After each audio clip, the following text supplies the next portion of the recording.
네, 오늘 말씀 시간을 맡게 된 박준호 형제입니다. 어, 네, 처음 이 자리에 서게 됐는데요. 오늘은 우리는 무엇을 바라보며 나아가야 할까라는 제목으로 어, 예레미야 애가 3장을 중심으로 하나님의 말씀을 나누고자 합니다. 예레미야 애가 3장 22절을 찾으시고 같이 읽도록 하겠는데요. 그 찾으신 동안 잠깐 말씀드리자면 오늘의 이 말씀 교제 시간을 준비해 달라는 요청을 한 달 전쯤 받았습니다. 그리고 주일 예배 시간에 말씀을 전하게 된 게 이번이 처음이다 보니까 마음이 좀 부담스럽기도 하고 무슨 말씀을 전해야 할지 고민이 되었습니다. 모든 성도님들께 취하실 만한 양식이 되는 그런 말씀, 또 저 자신에게도 유익이 되는 그런 말씀의 소재가 없을까 이렇게 고민을 했는데요. 사실 어제 오전까지도 제목을 못 정해가지고 사실 이제 주일날 10시부터 10시 50분까지 제자반 있는 거 다 아시죠? 이제 그 성경 공부 때 뭐 30분 준비하고 20분 준비하는 것도 하고 또 수요 모임 때 2, 30분 이제 말씀 준비도 하긴 했었는데 이제 다른 점은 그 성경 공부나 이런 거는 이제 본문이 정해져 있는데요. 이제 말씀을 전하는 건 이제 정해져 있지 않잖아요. 그래서 그게 좀 어렵더라고요. 왜냐하면 이제 무엇을 빠진 채로 어떻게 해와 왜냐하면 생각하니까 이게 답이 안 나와서 예, 아무튼 예, 하나님이 어떤 분이신지 전해야겠다. 이제 그거 방향성 정하고 이제 어떤 상차림이 더 맛있을까? 저런 상차림이 더 맛있을까? 이런 게 고민했는데요. 이 정도 시간을 드렸으면 다 찾으셨겠죠? 네, 그럼 에레미야가 제가 이제 결과적으로 선정한 본문인데요. 다 같이 3장 22절부터 23절까지 읽어보도록 하겠습니다. 시작. 여호와의 인자와 긍휼이 무궁하심으로 우리가 진멸되지 아니함이니이다. 이것들이 아침마다 새로우니 주의 성실하심이 크시도소이다. 제가 한 번 더 읽겠습니다. 여호와의 인자와 긍휼이 무궁하심으로 우리가 진멸되지 아니함이니이다. 이것들이 아침마다 새로우니 주의 성실하심이 크시도소이다. 예, 이런 말씀입니다. 이 본문 3장 22절, 23절 말씀은 사실 우리가 자주 부르는 찬양 가사 중에도 있습니다. 주의 인자는 끝이 없고라는 찬양 아시고 계실 것 같은데요. 그 곡의 실제 성경 본문이 바로 이 예레미야 3장 22절, 23절이기도 합니다. 눈치채셨겠지만 이제 제가 오늘 전하고 싶은 메시지가 이 제목처럼 주의 인자는 끝이 없다는 그런 말씀이 되겠는데요. 이 찬양곡은 제가 찾아보니까 미국의 1920년도에 태어났던 어떤 여성 작곡가 분이신데 텍사스주에서 태어나신 에디스 맥닐이라는 분이 작곡했다고 하더라고요. 텍사스의 어느 주에 이제 추석하셨던 분이셨는데 이분이 이 본문 구절에다가 멜로디를 붙여서 찬양 가사를 썼습니다. 본문하고 가사가 똑같지는 않고요. 이렇게 됩니다. 가사가 주의 인자는 끝이 없고 그의 자비는 무궁하며 아침마다 새롭고 늘 새로우니 주의 성실이 큼이라 성실하신 주님. 이런 가사입니다. 제가 한 번 더 제가 노래를 못하니까 가사를 한 번 더 하거든요. 네, 주의 인자는 끝이 없고 그의 자비는 무궁하며 아침마다 새롭고 늘 새로우니 주의 성실이 큼이라 성실하신 주님이란 가사입니다. 성도님들 모두 이 찬양은 잘 알고 계실 거라고 생각합니다. 저도 이 곡의 멜로디를 참 좋아하고요. 또 가사도 또 성경에서 나왔기 때문에 멜로디와 함께 굉장히 좋아하는 곡이에요. 그래서 이런 가사를 갖고 있다면 혹여나 시편이라든가 다른 성경에서 가사를 가져왔지 않았을까 이런 생각을 가질 법하거든요. 그런데 오늘 읽으셨던 본문인 에레미야 애가에서 이 가사를 가져왔다는 사실은 아이러니 같기도 하고요. 또 극적인 반전 같기도 합니다. 왜인지 말씀드리겠는데요. 본문 속에 등장하는 에레미야 선지자는 이스라엘이 세계 역사 속에서 사라져버린, 즉 남유다의 패망 사건을 직접 경험하고 나서 심하게 좌절하고 있었습니다. 하나님이 침묵하시는 것 같은 매우 절망적인 경험을 하고 있었던 것이죠. 에디스 맥닐이 작곡한 찬양의 가사가 우리에게 소망이 되고 감사가 되지 않습니까? 이 가사는 제가 읽어드린 것처럼 주의 인자가 끝이 없다. 또 그의 자비가 무궁하다라고 말하고요. 또 주의 성실하심이 크시다라고 노래하고 있습니다. 하지만 이 찬양의 가사의 배경의 실상은 사실은 매우 혹독하고 암울한 현실을 배경으로 하고 있습니다. 에레미야 애가 시대의 배경을 잠시 살펴보고 가겠습니다. 에레미야 애가는 기원전 586년 바빌론의 느부갓네살에 의해서 예루살렘이 멸망한 직후를 다루고 있습니다. 이 패망 사건을 하나님의 심판으로 해석하면서 애통하면서도 동시에 회복을 구하고 있는 것이 바로 이 에레미야 애가서입니다. 역사적 원인을 살펴보자면 물론 잘 아시다시피 바벨론이 침공했기 때문에 이런 일이 발생했고요. 직접적인 가해자는 느부갓네살 왕입니다. 또 성경적 원인을 찾자면 성경에서는 남유다의 죄 때문이라고 이렇게 이야기를 하고 있고요. 따라서 궁극적인 행위자는 느부갓네살이 아니고 하나님께서 직접 내리신 심판이다라고 이 에레미야 애가서는 해석을 하고 있습니다. 제가 언제적 상황이라고 했었죠? 제가 조금 전에 말씀드렸다시피 기원전 586년이고요. 사건은 예루살렘이 함락된 사건을 다룹니다. 결과는 성전이 파괴되었고 성벽도 붕괴되었습니다. 또한 유다 왕국은 멸망해버렸고 멸망 이후에 아시는 대로 백성들이 포로로 끌려간 사건을 다루고 있습니다. 다시 말씀드려서 시대적으로는 바빌론 포로 시기가 시작된 것입니다. 그래서 잠깐 586년이 나왔는데요. 기원전 586년이 잘 가늠이 안 되기 때문에 제가 자주 사용하는 법 하나만 잠시 소개해드리려고 넘어가려고 하는데요. 구약에서 특적 연도가 이렇게 되는 경우가 많은데 그 연도가 나왔을 때 다음에 소개해드릴 4명의 인물을 기억해 두시면 좋을 것 같아요. 왜냐하면 이분들이 거의 1000년에 한 번씩 이렇게 태어나셨거든요. 누구냐면은 아담과 노아와 아브라함과 다윗 이 4명인데요. 아담의 경우에는 이제 그 어셔라는 분이 연대기 이렇게 계산을 쭉 해보니까 대략적으로 이건 이제 학자마다 다르기 때문에 정확하다고 할 수 없지만 어셔의 기준을 따르면 아담이 기원전 4004년에 창조되었을 것이다 이렇게 이야기를 하고 있고요. 그 다음에 한 1000년쯤 지나서 기원전 2948년쯤에 노아가 태어났고요. 또 1000년쯤 지나서 기원전 1996년도에 아브라함이 또 태어났다고 합니다. 그리고 마지막 다윗은 기원전 1085년쯤 태어났다. 이건 이제 거의 정확하겠죠. 역사적 사실도 나오니까. 그리고 이제 잘 아시는 예수 그리스도, 예수님께서는 0년이 아니고요. 기원전 4년에 태어났다고 알려져 있습니다. 그래서 대략적으로 다 이렇게 1000년씩 마다 태어났던 거죠. 그래서 요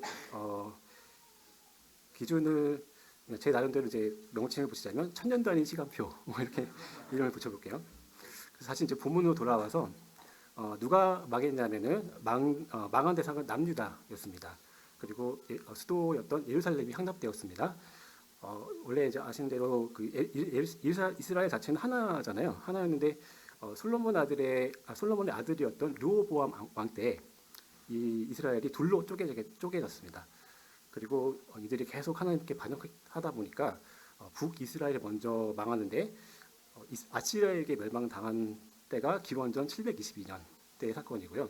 그 뒤로 한 136년쯤 지나서 남유다마저 바벨론에게 멸망당하는데 이때가 오늘 이제 배경이 되는 기원전 586년의 사건입니다. 따라서 이제 천년 단위 시간표와 비교해 보자면 구약의 마지막 천년이었던 대략 기원전 1000년쯤에 태어난 다윗 왕 이후에 대략적으로 300년쯤 지나고 또 500년쯤 지나니까 북이스라엘과 남유다가 차례대로 완전히 멸망해서 자취를 감춰버렸던 것입니다. 이제 정리해 보자면 에레미야 애가는 남유다의 마지막 순간을 다루고 있습니다. 따라서 에레미야 애가는 사건을 회상하는 글이 아니라는 점을 기억해 주시면 좋겠습니다. 이것은 거의 현장에서 에레미야가 목격하면서 울면서 기록한 탄식에 가까운 글이라고 볼 수 있습니다. 에레미야는 이 사건을 단순히 강한 나라가 약한 나라를 이겼다로 보는 그런 해석이 아니고요. 궁극적인 원인으로 하나님께서 이렇게 하셨다라고 본 거죠. 그 이유는 아까 말씀드린 것처럼 남유다가 지속적으로 죄를 짓고 하나님께 불순종했기 때문입니다. 즉 바벨론은 도구였을 뿐이고 실제로 심판하신 분은 하나님이시다라는 이런 관점에서 그 에레미야 오늘 이제 에레미야 애가 3장을 말씀드리는데 그 전장인 2장에서 이런 부분들이 자세하게 드러나고 있습니다. 자신의 민족이었던 이스라엘이 심판으로 망하게 되었죠.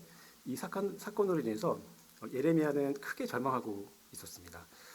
예레미야가 처하고 있는 이러한 혹독한 상황은 마치 계절로 따진다면 겨울 중에서도 한겨울 혹은 늦겨울인데 이 얼어붙은 대지와 같은 상태, 또 눈보라 속에서 길을 잃고 헤매고 있는 그런 상황과 같다고 생각이 됩니다. 또 사건으로 따진다면 해가 뜨지 않는 긴 밤 같아서 답이 없는 시간이자 은혜가 느껴지지 않는 시간이어서 영혼까지 얼어붙은 것 같은 시간일 것 같습니다. 또 자리로 따진다면 아무도 남지 않은 자리라서 기다림조차 멈춘 것 같고 아무런 빛조차 보이지 않는 그런 자리일 것입니다. 본문으로 돌아가 보겠는데요. 본문 1절부터 6절을 같이 보시겠습니다. 본문에도 다음과 같이 표현하면서 이스라엘, 더 정확하게는 남유다와 예레미야가 처한 현실을 이렇게 토로하고 있습니다. 본문을 보시고 제가 읽어보겠습니다. 1절 보면 여호와의 분노의 매로 말미암아 고난당한 자는 나로다. 나를 이끌어 어둠 안에서 걸어가게 하시고 빛 안에서 걸어가지 못하게 하셨으며 종일토록 손을 들어 자주자주 나를 치시는도다. 나의 살과 가죽을 쇠하게 하시며 나의 뼈를 꺾으셨고 고통과 수고를 쌓아 나를 애우셨으며 나를 어둠 속에 살게 하시기를 죽은 지 오랜 자 같게 하셨도다. 이게 6절로 끝나는 게 아니라 이런 식으로 끝없이 계속 이어집니다. 마치 봄이 오지 않을 것 같은 겨울, 또 해가 뜨지 않을 것 같은 긴 밤 같은, 또는 바람만 부는 황량한 들판 같은 상황에서 이런 상황의 묘사가 본문에서 20절까지 이르기까지 계속해서 반복적으로 묘사되고 있습니다. 그런데 예레미야는 이러한 절망적이고 처절한 상황 속에서 반전을 일으키고 있습니다. 23절을 보시면 도리어 예레미야는 이렇게 나지막하게 읊조리고 있는 것처럼 보여집니다. 주의 인자는 끝이 없고 그의 자비는 무궁하며 아침마다 새롭고 늘 새로우니 주의 성실이 큼이라. 성실하신 주님이라고요. 20절에 보시면 내 마음에 그것을 기억하고 내가 낙심이 되었다고 자신의 처한 생존의 끝자락과 같은 상황을 토로하고 있고요. 또 21절에서 이것을 내가 내 마음에 담아두었더니 그것이 오히려 나의 소망이 되었다라면서 뼛속까지 파고드는 그 혹한 속에서도 한 줄기의 빛을 바라보고 있는 것입니다. 오늘 이 시간에 살펴보고 있는 이 애가 슬픔의 노래죠. 에레미야의 슬픈 노래, 이 에레미야 애가서의 화자인 예레미야에게만 닥친 현실이었을까요? 이런 슬픈 노래가 우리에게는 없는 것일까요? 사람은 누구나 인생의 밤을 만나게 된다는 사실을 재조명해 보게 됩니다. 예를 들어서 이제 여기 모이신 분들이 젊으신 분부터 어르신까지 다 있기 때문에 7, 80대라고 가정해 본다면 건강 문제, 또 외로움, 이별, 궁극적으로는 죽음의 문제가 밤처럼 다가올 수 있을 것입니다.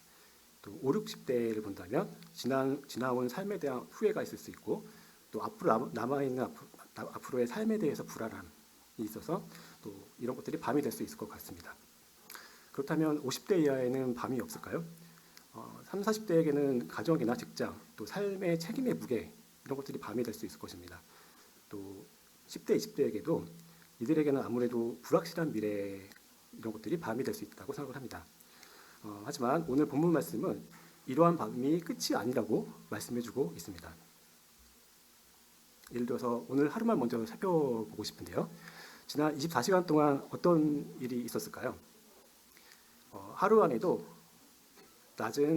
빛은 낮에만 비추죠. 또 밤이 되면 어둠이 찾아옵니다. 하지만 어둠은 영원하지 않습니다. 밖에서 산책 많이 하실 텐데요. 저도 밖에 나가서 걷거나 서 있을 때 종종 하늘을 바라보곤 합니다. 하늘에 떠 있는 태양은 대낮에는 너무 강하기 때문에 바라볼 수조차 없죠. 그저 이제 저녁이나 아침이나 이렇게 해가 지거나 뜰 때 붉게 물든 태양을 바라볼 수가 있습니다. 또 밤이 되면 주변이 어둡지만 시계에 따라 꽉 차 있는 보름달이 보이기도 하고 반달 혹은 끝에 조금만 남아있는 초생달을 볼 수도 있습니다. 또 달이 안 보이는 금음이라고 할지라도 별들이 반짝이고 있습니다. 이런 해와 달과 별을 보면서 어떤 생각이 나십니까? 창조의 질서, 또 빛과 어두움, 하나님의 놀라우신 지혜, 우주를 만드시고 통치하고 계시는 그 모습이 먼저 떠오를 것입니다.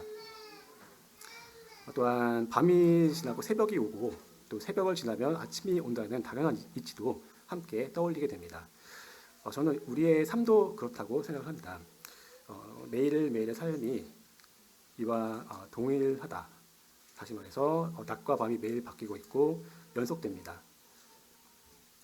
인생 전체가 고난과 회복이 계속 연속되고 있습니다. 우리는 이렇게 생각하죠. 낮의 시간만 있다면 정말 좋겠다라고 생각하는데 우리의 실상은, 우리의 삶은 전혀 그렇지가 않은 것이 현실입니다. 때로는 오늘 이제 본문의 예레미야 모습을 살펴봤는데 예레미야처럼 혹한기의 맹추위 같은 깊은 시름에 빠져 있을 때가 있습니다. 절망의 한복판에서 감정마저 마비되어 숨조차 제대로 쉴 수 없는 마치 은혜가 침묵하는 것 같은 그런 시기에 빠져 있을 수도 있습니다. 때로는 이 어둠이 매우 작은 형태로 나타날지도 모르겠습니다. 어쩌면 작은 죄들의 간헐적인 반복으로 인해서 내 영혼이 얼어붙은 것 같다 이런 고뇌에 빠져 있는 경험이 있을 수도 있고요. 또 간혹 습관적으로 발동하는 어떤 그 저지르게 되는 나만 알고 있는 어떤 죄들로 인해서 고통 속에서 헤매고 있을 수도 있습니다. 그렇다면 우리는 이 반복되는 어둠 속에서 무엇을 바라보며 살아가야 하는 걸까요? 제가 오늘 말씀 시간을 통해서 조명해 보자 하는 것은 성경 속의 사람들도 동일하게 어둠의 시간을 지났다라는 사실입니다. 오늘 믿음의 사람들이 아무 고난 없이 살았다라고 성경이 말하지 않고 있다는 사실에 주목하면서 오히려 하나님의 사람들도 깊은 밤을 통과했다는 것을 살펴보겠습니다.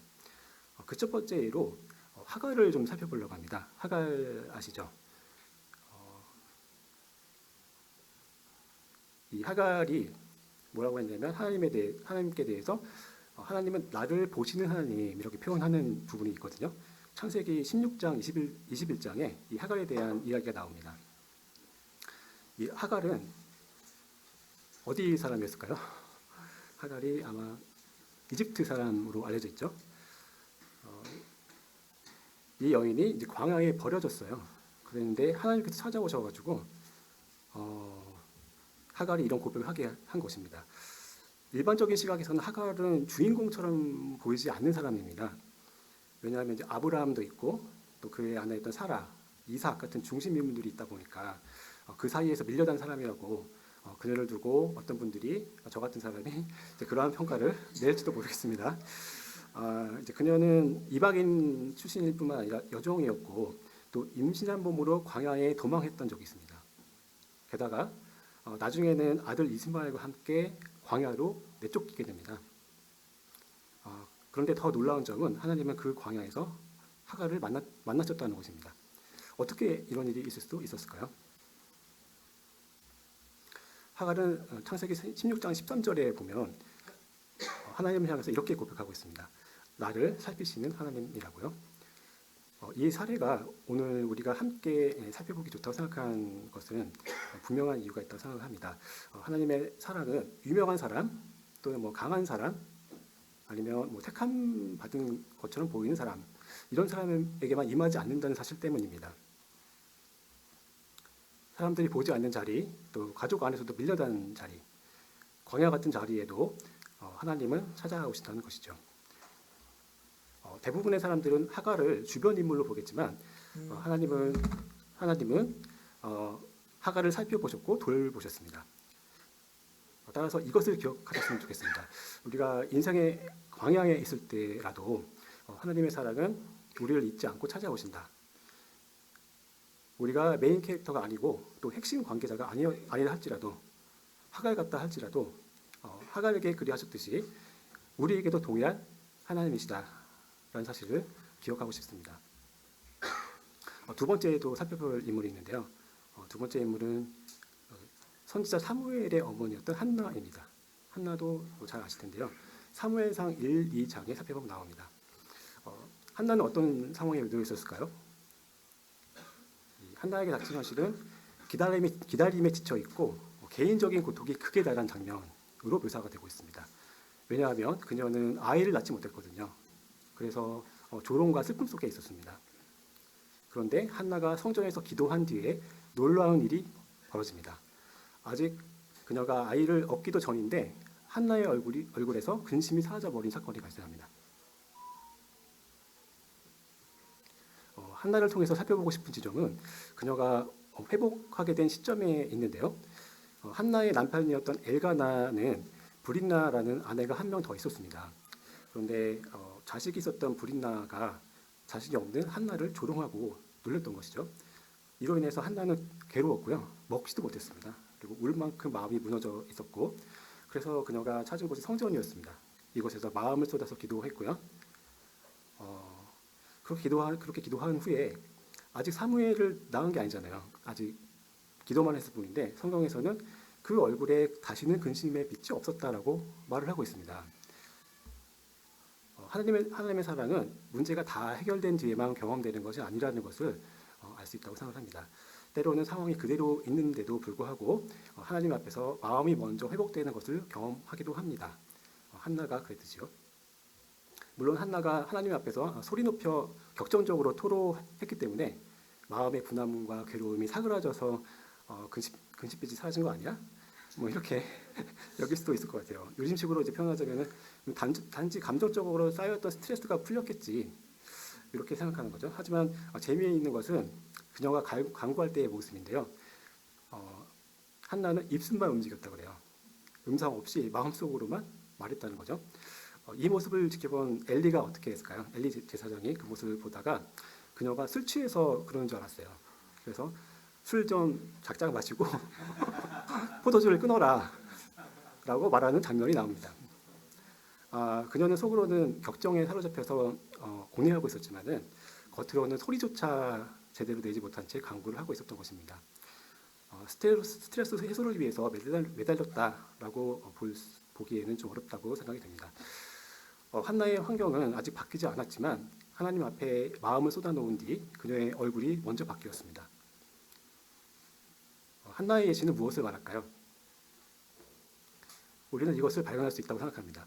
하나님의 사랑은 방과 같은 문제의 해결보다 먼저 우리 마음에 아침을 주셔서 한나의 경우처럼 마음을 안심시켜 주실 때가 있다는 것입니다. 그녀가 하나님을 신뢰하였으나 오히려 자신을 주정뱅이로 의심했던 사람이 바로 엘리였죠. 엘리 제사장이 그렇게 했음에도 불구하고 제사장 엘리가 평안히 가라, 이스라엘의 하나님이 너의 너가 기도하여 구한 것을 허락하시기를 원하노라, 이렇게 말을 하거든요. 그래서 이것을 듣고 한나가 나의 간구를 들어주시지 않을까, 이런 확신이 있었을지도 모르겠어요. 근데 그런 게 명확히 나와 있지는 않습니다. 하지만 더 확실한 것은 아직 문제가 해결되기 전인데도 하나님께서 한나의 얼굴빛을 바꾸셨다는 사실입니다. 그녀는 간구함을 통해서 확신을 얻었고 또 주님께서 문제 해결 전에 미리 평안함을 주신 그런 사례라고 생각을 합니다. 이제 다른 두 명의 인물을 좀 더 살펴보려고 하는데요. 이 두 명은 비교적 잘 알려져 있던 사람들입니다. 하지만 둘 다 예레미야서에 등장하기 때문에 제가 소개하고자 찾아봤는데요. 오늘 본문 말씀이 에레미야 애가잖아요. 그래서 에레미야가 등장하는 그런 내용들이라서 에레미야 선지자와 관련된 인물 중에서 찾아봤는데요. 오늘 또 그 아침에 예배 시간에 에레미야 29장을 어느 형제님께서 또 묵상을 해주셨는데요. 먼저 살펴볼 인물은 에벳 멜렉이라는 인물입니다. 이 인물은 에레미야 38장에 나옵니다. 처음 들어보셨죠? 에벳 멜렉이라는 이름이 유명하지 않기 때문에 어떤 사람일까 궁금하실 텐데요. 에벳 멜렉이라는 인물은 지금 이게 에레미야서이고 시기는 남유다가 망하기 전에 있는 그런 시점이에요. 그래서 무너지는 시대 속에 살고 있었던 사람이고요. 그럼에도 불구하고 하나님이 기억하신 사람이라고 이렇게 볼 수 있습니다. 38장과 39장 15절에서 18절에 이제 나옵니다. 이 사람은 구스인이라고 하는데 구스는 에티오피아, 지금으로 말하면 에티오피아 사람이고요. 또 왕궁의 내시였던 사람입니다. 왕의 시총을 들었던 사람이고 사실상 에벳 멜렉은 아주 유명인은 아니죠. 하지만 예레미야가 구덩이에 던져져가지고 죽어갈 때가 있었거든요. 이때 에벤멜렉은 왕에게 나가서 그를 구해달라고 요청했습니다. 넷이었기 때문에 자칫하면 왕에게 잘못 구했다가 큰 위험을 당할 수 있는 상황이었죠. 그럼에도 불구하고 하나님의 사람이었던 예레미야 선자를 살릴 수 있는 길이 무엇일까 궁리했던 것입니다. 예레미야서 39장에 보니까 유다의 마지막 왕이었던 시드기야가 바벨론으로 끌려가면서 유다가 멸망하는 순결이 나옵니다. 그 전장의 38장에 예레미야는 남유다 백성을 향해서 장기간 예루살렘 성벽을 둘러싼 채 성벽이 뚫리기만 기다리는 바벨론에게 항복을 해라. 그래야지만 너희가 살 수 있다. 이렇게 조언을 했거든요. 하지만 이제 백성들이 듣기에는 자신들이 지금 궁시에 처해 있잖아요. 그래서 선지자라면 어떻게든 여기서 탈출할 수 있는 그런 제안을 해주고 조언해줬으면 좋겠는데 그게 아니라 너희들이 살 길은 항복밖에 없다라고 얘기하니까 배반자로 예레미야를 인식하고 잡아가지고 진창 속에 있는 구덩이에다 쳐넣은 것입니다. 거기 쳐놓고 이제 죽을 때까지 기다렸던 거죠. 이 소식을 들었던 이방인이었지만 에벳멜렉은 왕국의 내시 신분이었음에도 불구하고 목숨을 걸고 예레미야 구출을 도모했던 것입니다. 왕에게 간청을 했고요. 결과적으로 30명을 보내서 예레미야를 그 죽음의 구덩이에서 구출해낼 수 있었습니다. 결과적으로는 장기 소모전 끝에 예루살렘 성벽을 바벨론 군사들이 통과했고요. 성이 결국은 함락돼 버렸습니다. 예루살렘을 팔망했는데 이때 하나님께서 예레미야를 통해서 에벳멜렉에게 특별한 메시지를 주십니다. 예레미야 38장 18절에 보니까 너가 나를 믿었은즉 내가 반드시 너를 구원하리라 라고 말씀을 해주십니다. 이 상황이 어떤 상황입니까? 수많은 백성들이 죽임을 당하거나 포로로 끌려갔죠. 또 선지자를 살리고자 자신의 아내를 돌보지 않았던 이 에벳멜렉의 경우에는 이러한 그 왕국의 패망의 순간에 잡혀서 죽을 수도 있었습니다. 왜냐하면 왕국에 있었기 때문에 그렇고요. 내시 신분이었기 때문에 더욱 위험했지만 하나님에 의해서 구출될 수 있었던 것입니다. 이 장면에서 기억하고 싶은 것은 하나님께서 왕이나 장군만 돌보시는 것이 아니구나. 이 혼란한 시대 속에서 조용히 믿음을 행한 사람, 이 한 사람도 기억하셨구나라는 것을 살펴볼 수 있었습니다. 성경 전체나 특별히 좁혀서 예레미야서만 보더라도 에벳멜렉은 중심 인물 같지는 않아요. 또 큰 무대에 선 사람도 아니고요.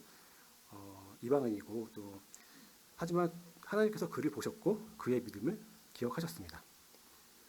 사회가 매우 혼탁해서 또 외부의 전쟁이 그치지 않고 나라가 망하기 직전이었는데 그 상황 속에서도 작은 믿음을 하나님 앞에서 지키고 살아갔던 이 이방인 에벳멜렉을 하나님께서 잊지 않으셨습니다. 세상이 흔들릴 때 우리가 바라볼 것은 세상의 안전이 아니라 우리를 기억하신 하나님의 사랑이라는 사실을 반드시 기억해야 하겠습니다.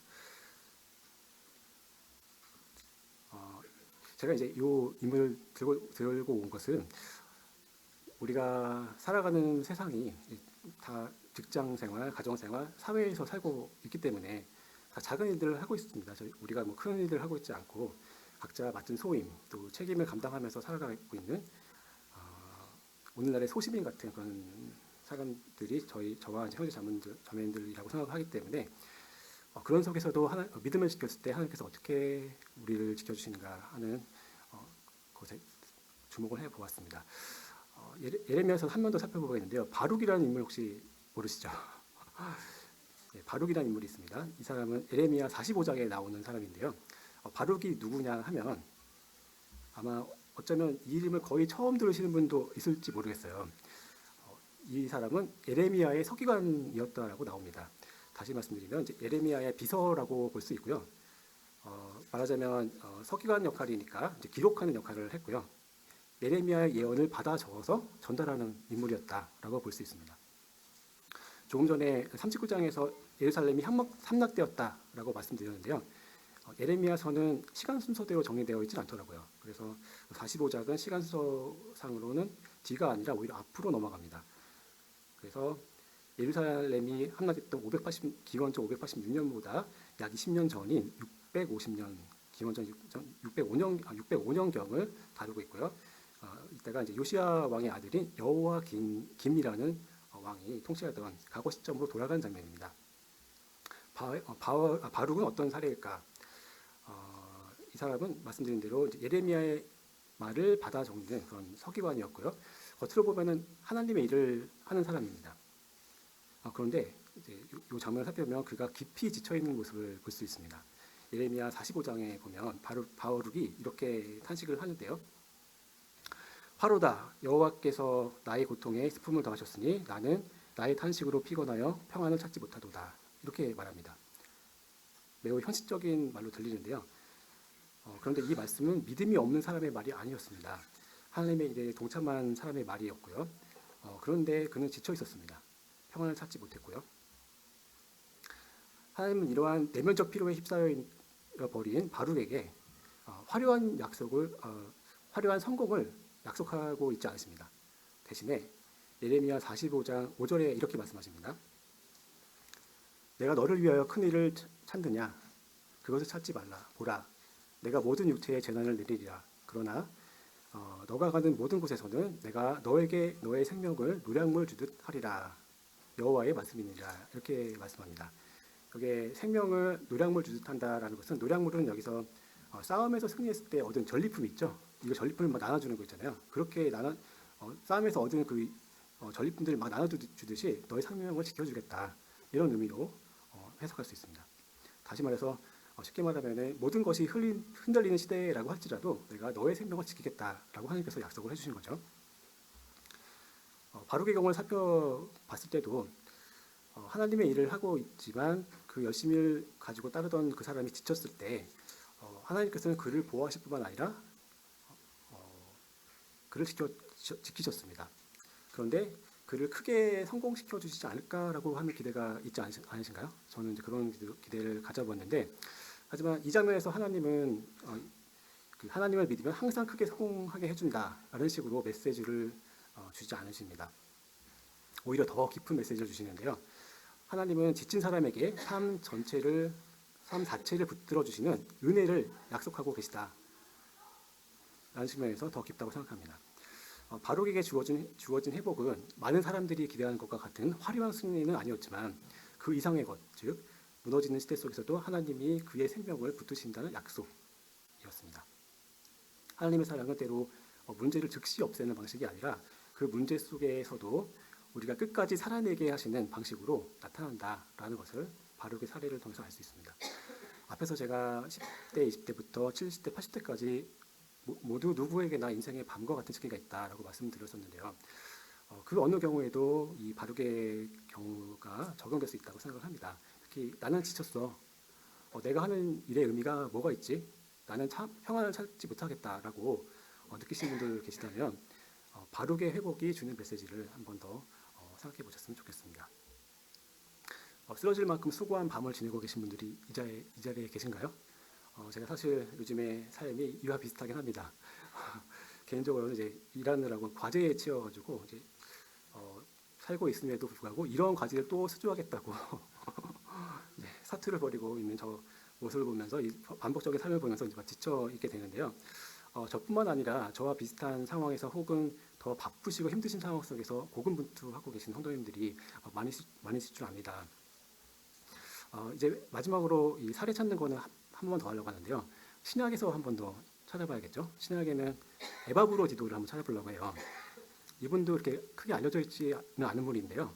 제가 오늘 이렇게 주인공보다는 이렇게 주변인들, 저 같은 사람을 이렇게 찾아서 소개하고 있는데요. 에바브로디도는 거의 죽을 만큼 수고를 했던 그런 인물이었는데 주님의 일을 위해서요. 근데 실제로는 또 병이 들어서 죽게 됐던 그런 케이스입니다. 하지만 그는 하나님의 긍휼을 입었다라고 또 나와 있습니다. 에바브로디도는 사역자 중에 한 명이라도 볼 수 있고요. 사역하다가 소진된 사람, 소진이라는 건 다 타버린 거죠. 이제 더 이상 남은 재료가 없는. 빌립보서 2장 25절 30절에 에바브로디도에 대해서 나옵니다. 찾아보실 수 있는 분들은 이제 찾아보셔도 되는데요. 보면은 에바브로디도는 바울의 동역자였어요. 하지만 신약에서 비교적 덜 알려져 있는 인물이라고 생각이 됩니다. 에바브로디도는 빌립보 교회가 바울을 돕기 위해서 보냈던 사람이었고요. 그는 사명을 열심히 감당했는데 나중에 보니까 병이 들어가지고 이제 죽게 되었다라고 나옵니다. 바울은 그에 대해서 이제 빌립보서 2장 25절에 이렇게 소개를 하고 있습니다. 나의 형제요, 함께 수고하고 함께 군사된 자요, 너희 사자로 내가 쓸 것을 돕는 자라, 이렇게 칭찬을 하고 있죠. 근데 이어서 이런 중요한 평이 또 나옵니다.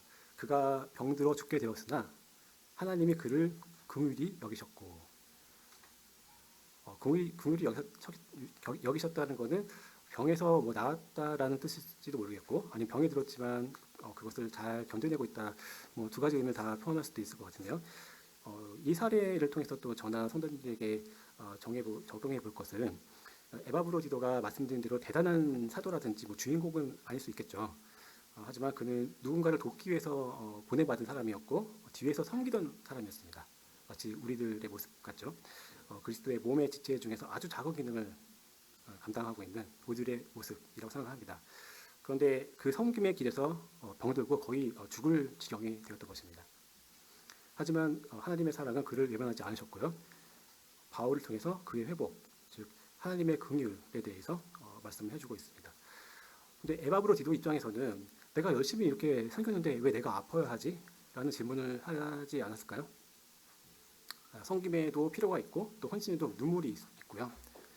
믿음의 길에도 병듦과 약함이 있을 수 있다는 점에서 교회를 위해 섬기고 계신 형제 자매님들 많이 계시는데요. 혹시라도 내 이 작은 보잘것도 없는 이 헌신이 무슨 의미가 있을까라는 의문이 드신다면은, 혹은 오랜 헌신 끝에 질병을 얻어서 휴식이 필요한 성도님도 계실지 모르겠습니다. 이런 경우라면 에바브로디도를 살펴보셨으면 좋겠습니다. 에바브로디도는 사명의 길에 있었지만 병들었고, 하지만 하나님은 그를 긍휼히 여겨주셨습니다. 이 말을 다시 말하자면 하나님의 사랑은 쓰러지지 않는 사람에게만 주어지는 것이 아니고요. 쓰러질 만큼 수고했지만 결국 병들어서 진다 하더라도 그런 수고한 사람을 다시 일으키시는 긍휼을 가지신 분이다 라고 이렇게 정리를 해보겠습니다.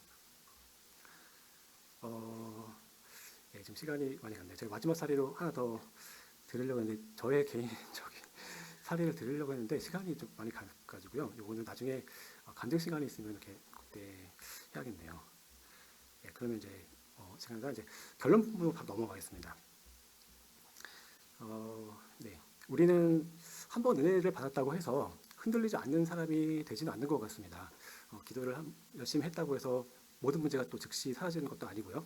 오늘 평안하다 해도 내일 걱정이 올 수 있습니다. 이번 주에는 회복되었는데 또 다음 주 되니까 다시 무너질 수도 있는 거죠. 하지만 이것이 이상한 일은 아니라고 생각을 합니다. 왜냐하면 서두에 말씀드린 것 같이 하루가 밤과 낮으로 이루어지듯이 우리의 삶도 밝은 시간과 어두운 시간이 함께 공존하고 있습니다. 중요한 것은 어둠이 온다는 사실 그 자체가 아니라는 것입니다. 더 중요한 것은 어둠 속에서 무엇을 붙드는가라고 생각합니다. 우리는 때때로 문제만 바라보는 경우가 있는데요.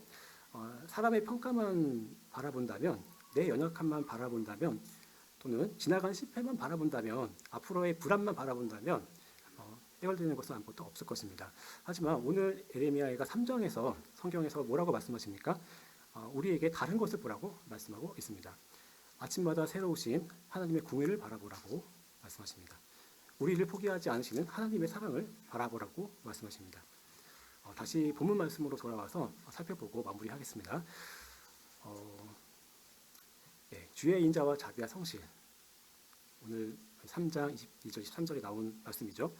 그분께서 성실하시고 자비하신 그런 분이신데, 만약에 그분께서 불성실하신 분이시다, 잠들어 계신다, 딴청 피우고 계신다라고 한다면 어떻게 되겠습니까? 그분은 항상 언제든지 늘 성실하신 분이십니다. 늘 깨어 계시고 눈동자 지키듯 우리를 보호하고 계시고 성도님들과 저를 주시하고 계시다라는 것을 말씀해 주십니다. 이러할진대 우리가 이제 과연 무엇을 바라보며 나아가야 하겠습니까? 우리 믿음의 가장 깊은 중심에는 이 고백이 있다고 생각을 합니다. 하나님은 사랑이시다. 하나님은 단지 사랑을 조금 베푸시는 분이 아니십니다. 왜냐하면 하나님은 사랑 그 자체이시기 때문입니다. 그 아들을 우리에게 내어주신 분이시고요. 그분이 십자가에 죽기까지 우리의 죄를 담당하도록 해주신 분이십니다. 그 사랑은 우리의 상태에 따라 흔들리지 않으시는 사랑이십니다. 우리가 강할 때만 주어지는 사랑이 아니고요. 오늘 인용해 드렸던 여러 성경 인물들이 그것을 증명해 주고 있다시피 우리가 성공을 했을 때만 인정해 주시는 그런 사랑이 아닙니다. 하나님의 사랑은 죄인을 찾는 사랑이십니다. 실패한 사람도 다시 부르시는 그런 사랑이십니다. 지친 사람을 쉬게 하시는 그런 사랑이시고 길을 잃은 사람을 포기하지 않는 그런 사랑이십니다. 십자가에서 우리를 위해 자신을 내어주신 그런 사랑입니다. 그렇기 때문에 우리는 고난이 없기 때문에 살 수 있다라고 생각하지 않습니다. 문제가 다 해결되었기 때문에 사는 것도 아닙니다. 우리는 하나님의 사랑이 있기 때문에 살아가고 있습니다. 형제 자매님들 이 부분에 모두들 아멘 하시죠?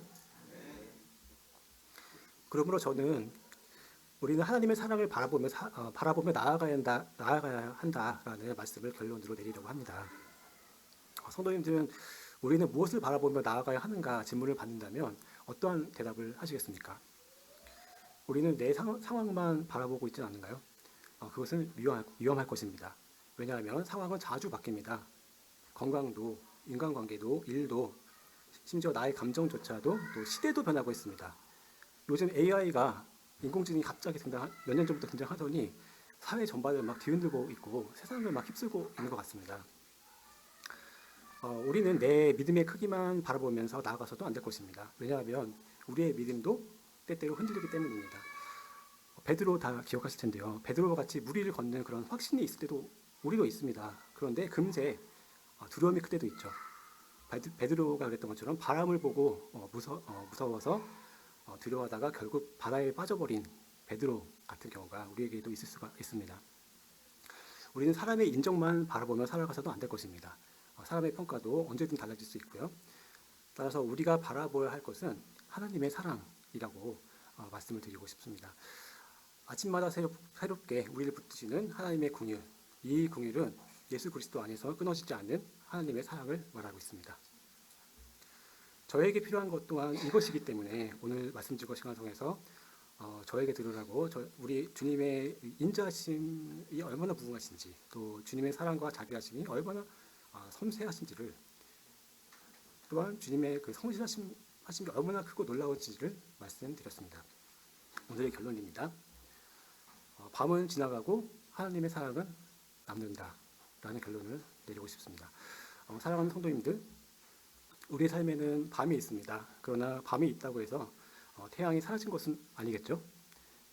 또 구름이 있다고 해서 하늘이 없어진 것은 아니겠죠. 고난이 있다고 해서 하나님의 사랑이 멈춘 것은 아닌 것입니다. 하루하루 어둠을 지나서 새벽과 아침이 오듯이 하나님은 우리의 삶에도 다시 일어설 은혜를 주시는 분이십니다. 그렇기 때문에 우리는 오늘도 하나님의 사랑에 기대어서 살아갈 수 있습니다. 내 힘이 부족해도 하나님의 사랑은 부족하지 않으십니다.